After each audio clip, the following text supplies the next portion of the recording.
made your point. You have made your point. Now, Asauddin Owaisi, please. शुक्रिया chairman साहब, आपने मुझे बोलने का मौका दिया। मैं इस तहरीक अदम एतमाद की तायद में खड़ा हूं जिसको टीआरएस पार्टी और हमारी पार्टी ने दिया, जिसको स्पीकर साहब ने कबूल किया। सर, मैं 11 पॉइंट आपके सामने रखूंगा जो मैं बताने की कोशिश करूंगा कि क्यों हम इस तहरीक अदम एतमाद की तायद में और मोदी हुकूमत की मुखालिफत में खड़े हैं।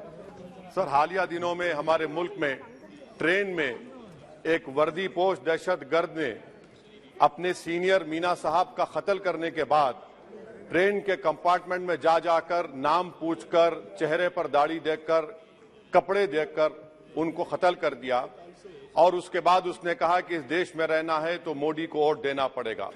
मैं हुकूमत से जानना चाहूंगा कि क्या ये अक्सरियती तबके की एक्सट्रीमिज्म और रेडिकलाइजेशन की बेहतरीन मिसाल नहीं है, और अगर है तो फिर हुकूमत इस पर क्या करेगी। सर, हमारे आइन में, संविधान में लिबर्टी ऑफ कॉन्शियस को लिखा गया, तमहीद में, यानी जमीर की आजादी का जिक्र किया गया है। मैं हुकूमत से और खास तौर से वजीर आजम से जानना चाहता हूं कि कहां गया इस हुकूमत का जमीर, कॉन्शियस जिसको अंग्रेजी में कहते हैं, जब नूह में 750 इमारतों को बगैर ड्यू प्रोसेस फॉलो किए उनके इमारतों को मुनज़्ज़म कर दिया गया, और इसलिए कि वो मुसलमान थे, पूरे के पूरे इलीगल थे। इसीलिए पंजाब की हाईकोर्ट, हरियाणा की हाईकोर्ट ने कहा कि ये एथनिक क्लेंसिंग है। इसकी एक बेहतरीन मिसाल है उस हुकूमत की।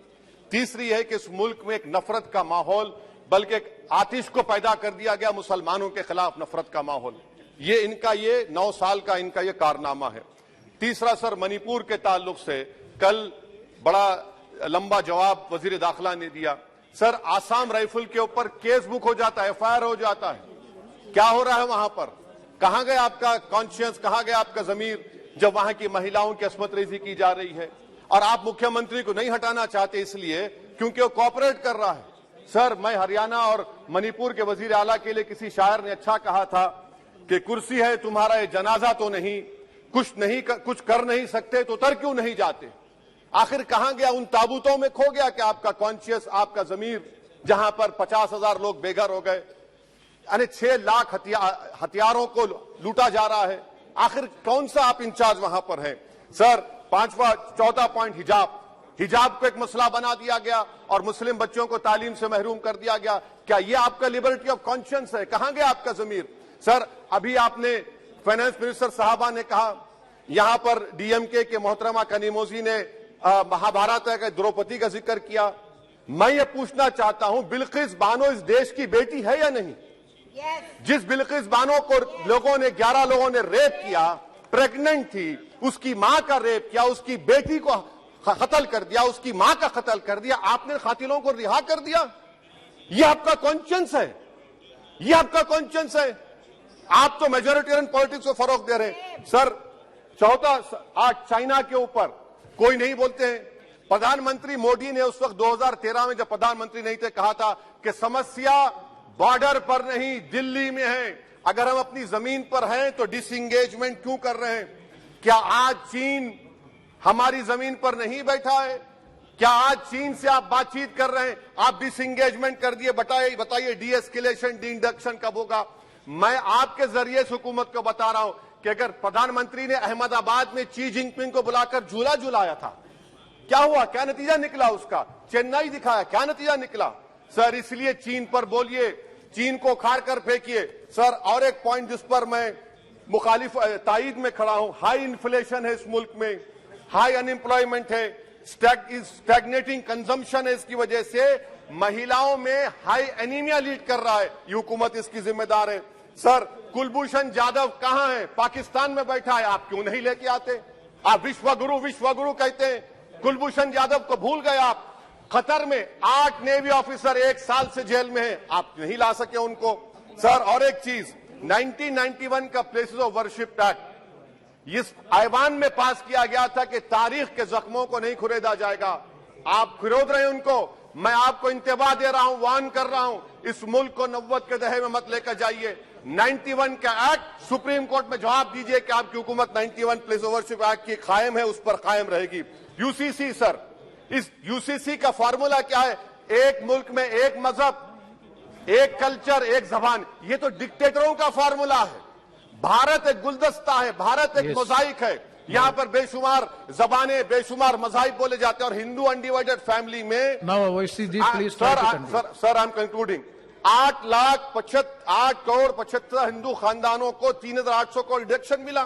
इसके बारे में आप क्या कहेंगे सर? और मैं कंक्लूड करने से पहले आपको बताना चाह रहा हूं कि माइनॉरिटी वेलफेयर का बजट 40% कम कर दिया गया। पढ़ो प्रदेश, प्री मैट्रिक स्कॉलरशिप कम कर दी गई, मौलाना आजाद फाउंडेशन खत्म कर दिया गया फेलोशिप, और इसकी वजह से 1,80,000 मुसलमान हायर एजुकेशन में गायब हो चुके हैं। सर मैं इख्तिताम में कह रहा हूं कि पसमानदा मुसलमान से प्रधानमंत्री को बड़ी मोहब्बत है। ये कौन सी आपकी मोहब्बत है पसमानदा, जो आपका एक मुसलमान मिनिस्टर नहीं है वहां पर? इखलाक से लेकर पीलू खान से लेकर अफान अंसारी से लेकर लुकमान अंसारी, मॉब लिंचिंग पूरे पसमानदा मुसलमान की होती है। पावरलूम बंद है, अंसारियों के खुरेश बरादरी का कारोबार बंद किया जाता है। स्पीकर सर, मैं कंक्लूजन में अभी कल हमारे होम मिनिस्टर ने कहा था क्विट इंडिया। अगर इनको मालूम हो जाए कि क्विट इंडिया का नारा एक मुसलमान ने दिया था तो वो भी नहीं बोलेंगे, वो नहीं मालूम था उनको। उसका मैं कंक्लूड कर रहा हूं, उसका नाम यूसुफ मेहर अली था सर। यूसुफ मेहर अली ने क्विट इंडिया का नारा बनाया, जिसको महात्मा गांधी ने सारे देश में एक पैगाम किया। मैं कंक्लूड कर रहा हूं सर, इस देश में अगर आज क्विट इंडिया करना है तो कहना पड़ेगा चाइना क्विट इंडिया। जो गौ रक्षक है जिसका नाम मोनू है, वो आपके लिए मोनू डार्लिंग बन गया है, उसको कहिए क्विट इंडिया। सर जो लोग तुष्टीकरण की राजनीति आप कर रहे हैं, आप हिंदू अक्सरियती लोगों में हथियार बांट रहे हैं, ये आप देश के लिए खतरा पैदा कर रहे हैं। Sir I am concluding. इसीलिए हम आपसे अपील कर रहे हैं कि हुकूमत से कह रहे हैं कि आप जो सियासत कर रहे हैं इससे नुकसान देश को होगा। प्रधानमंत्री जब खड़े होकर जवाब देंगे, हम उनसे पूछना चाह रहे हैं, पॉइंटेड क्वेश्चन है, क्या देश बड़ा है या हिंदुत्व गोलवालकर की आइडियोलॉजी बड़ी है? मैं इस तहरीक अदम एतमाद की तायद में खड़ा हूं और हुकूमत की मुखालिफत में। सर एक आधा मिनट सर, दो लोग, दो महाज है इस मुल्क में, एक चौकीदार है, एक दुकानदार है। एक चौकीदार है, एक दुकानदार है। जब जुल्म हम पे होता कोई मुंह नहीं खोलते। यूएपीए का कानून अमित शाह ने लाया, इन दुकानदारों ने तायद की।